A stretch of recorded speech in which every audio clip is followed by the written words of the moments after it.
Bismillahirrahmanirrahim. Wassalatu wassalamu ala ashrafil anbiya wal mursalin. Islam is very clear regarding the legal status of homosexual. Islam is very strong in condemning homosexuality. The Quran, the Hadith, as well as the views of various ulama, they tend to consider homosexuality as a very serious sin, which can be very serious punishment. So the Quran in Surah Al-A'raf, for example, verse number 80, the Quran says, "A'udzu billahi minasyaitonir rajim, wa lutan idh qala liqaumihi atatuna al-fahisha ma sabaqakum biha min ahadin minal alamin." And we have sent Lut when he said to his people, "Do you commit such immorality as no one has preceded you from among the world?" So this verse is a form of condemnation, very strong condemnation against the homosexuals. In Indonesia, however, the largest Muslim country in the world, there are Muslims who commit homosexuality. Indeed, we don't have exact numbers. How many homosexuals are there in the country and how many Muslims among them. But we do have historical record of how the government treat them, how the government deal with them. And we can start from the time of the Dutch colonial time, where we are told that the Dutch colonial criminal code is very strong, very harsh in dealing with homosexuality. The Dutch in Indonesia considered homosexuality as a very serious crime against the law, and the punishment of this homosexuality is death penalty. And therefore, we heard that in 1636, for instance, the Dutch sentenced to death a man from Banda Island on the island of Maluku for committing homosexuality. And then in 1643, the Dutch again sentenced to death, executed two people by the name of Ingel Hermanus and Pinto de Sal. In 1644, the Dutch also sentenced to death Joost Schulten, and in 1735 they also executed two people for committing the same crime. So the Dutch is very serious in dealing with the phenomenon of homosexuality and consider this as a form of serious crime. After the independence, the Indonesian government was rather more tolerant and open to homosexuality. However, we don't have the exact numbers, we don't have the exact information concerning the homosexuals in the country during the first president of Sukarno. During the leadership, during the new order, as we call it here, and that is the time of Suharto's presidency. During the time of Suharto, we do have a good deal of information concerning the life and also the freedom that the homosexuals exercised in Indonesia. And somehow the government also provide a protection and also respect the freedom of these homosexuals. And therefore we heard that in 1969, for instance, in 1969, the first LGBT-based organization was established in Indonesia, and it was even facilitated by the then governor of Jakarta, Ali Sadikin. And in 1982, another organization, LGBT-based organization called Lambda Indonesia, was also established, again under the protection of the government. Then, not long after that, perhaps in the same year, I don't have the year here, perhaps in the same year, two other LGBT-based organizations were also established by the name of Persaudaraan Gay Yogyakarta and Kelompok Kerja Wanita Lesbian dan Gay Nusantara. So we have the idea of how tolerant our government was to protect and to give freedom to LGBT in Indonesia. The people of Indonesia were equally tolerant and open to the LGBT people as long as they keep quiet, they don't create disturbance in society, they keep a secret of what they are doing. And in fact, in the very neighborhood where I live, there used to be a lesbian couple, and people here were not bothered with who they are because they are quiet and they don't disturb the neighborhood. So at the level of the community, we don't have any problem at all with LGBT and with what they were doing.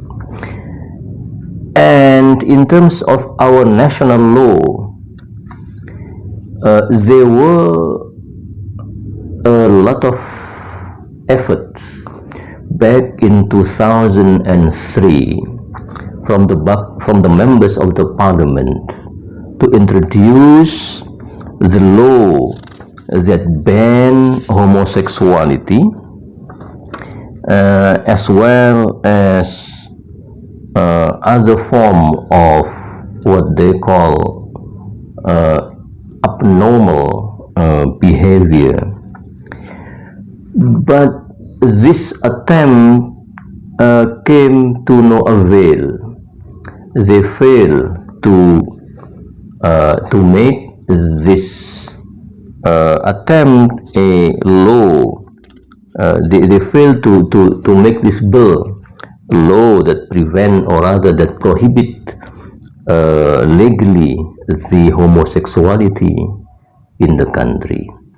And until now, there is no criminal law or criminal code in the country that prohibit or regulate the so-called homosexuality. However, there is one province in Indonesia called Aceh province on the northwesternmost part of the country. This province of Aceh is well known for applying strictly the Islamic law. And in this particular province, the homosexuality bears the consequence of a punishment. And the provincial law states that the homosexuals, whosoever commit homosexuality, will be punished with 100 lashes in front of the public. So it is only in the province of Aceh that homosexuals are punished with 100 lashes. In other part of the country, there is no provincial law that regulate or prohibit such behavior. Now, since the fall of Suharto in the year 1998, people get more freedom here in Indonesia to express their views, to express their identity. The country became very open politically, socially, economically, and religiously. You are 100% free to express who you are and what identity you belong to. So, since the fall of Suharto, the LGBTs, the homosexuals, also seem to try to express freely and publicly their identity and who they are.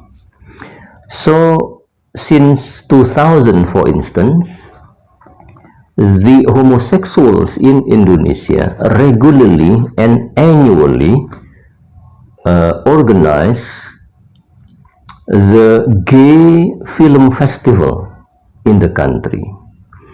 And this gay film festival was regarded to be the biggest in Asia. This gay film festival was organized every year from 2000 until 2011. After 2011, we never heard of this festival anymore. But since 2000 and until 2011, we heard every year the gay film festival being organized, particularly in the capital city of Jakarta. And it's very funny, very strange as well, that this largest Muslim country in the world do not react against this largest, biggest gay film festival in Asia. We Muslims, we do not react, say, violently. We do not harass these people for organizing the gay film festival, which was considered to be the largest in Asia. It seems that after having succeeded in organizing this gay film festival freely, the homosexuals feel that they are free indeed in the country to express who they are. And from that moment, they became more aggressive. They became more aggressive in telling people publicly who they are. And therefore, in the year 2000, before that even, in the year 1992, they organized the first gay meeting, gay congress, the first gay national congress in the country, held in the town of Yogyakarta. And then followed after that the second national congress, and then the third national congress. And even before the gay film festival was organized, the gays, the homosexuals, even planned to organize a gay pride festival in the town of Surabaya in 1999. So since the fall of Suharto, the homosexuals became very aggressive. They demanded more right in the country. And it is for that reason, it is for the reason of them being aggressive in showing off to the people who they are and what identity they belong to. It is because of them being too aggressive in demanding government to offer more protection legally and socially. It is because of that aggressiveness that the people of Indonesia, especially the Muslims, became very anti-LGBT. They became more aware of the danger, of the threat that homosexuality might present to the future generation of the country. So the people of Indonesia then, since the homosexuals became more aggressive, they became scared, they became threatened by this tradition, this attitude, this abnormal attitude of homosexuality. They feel they are scared that homosexuality might threaten the future generation of Indonesia. And it is from that point that anti-LGBT rhetoric come to the fore. And therefore, from 1916, we begin to hear the anti-LGBT rhetoric from the government officials as well as from the people, and also from Islamic religious leaders. In 2016, for instance, the then higher education minister named Muhammad Nasir, he issued a very strong statement demanding that the LGBTs should not be allowed to study at Indonesian universities. They must be expelled from the Indonesian universities across the country.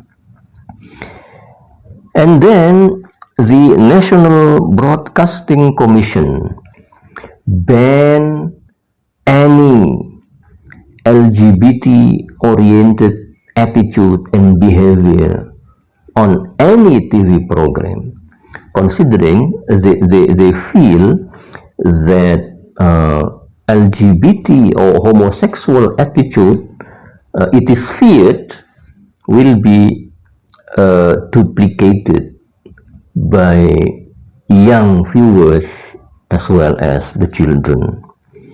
And also we heard of the Indonesian Psychiatric Association. They classify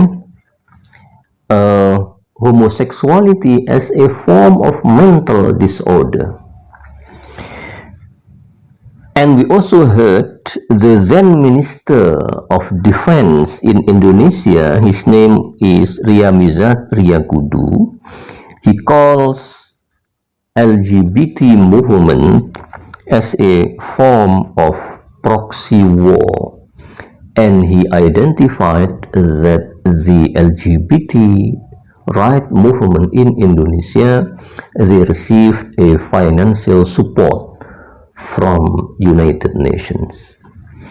So these are forms of strong reaction against not the LGBT, not the homosexuals, but against the LGBT right movement in the country.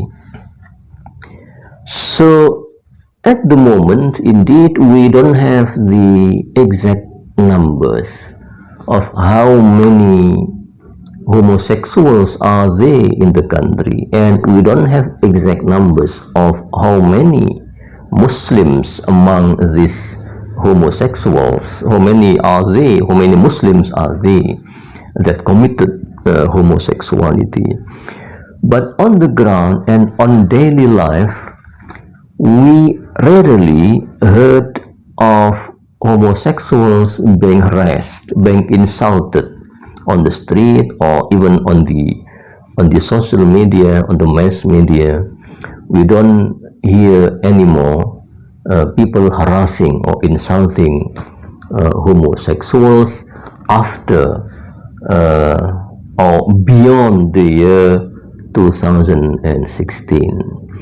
And it seems clear that after receiving a strong reaction from the government and also from the people, the LGBT right movement activists, they stopped being aggressive, and since they stopped being aggressive in demanding their right, in showing off their identity, since they stopped doing that, the people and the government of Indonesia also stopped criticizing and stopped responding strongly to their behavior, their attitude, as well as the movement.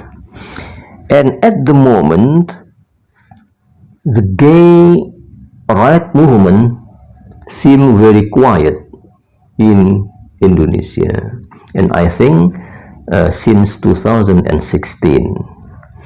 and life returned to normal, it seems, meaning that we remain tolerant to the LGBT people, but we never tolerate the right movement, because their movement will endanger the morality of our children, of our future generation. Thank you very much. Assalamualaikum warahmatullahi wabarakatuh.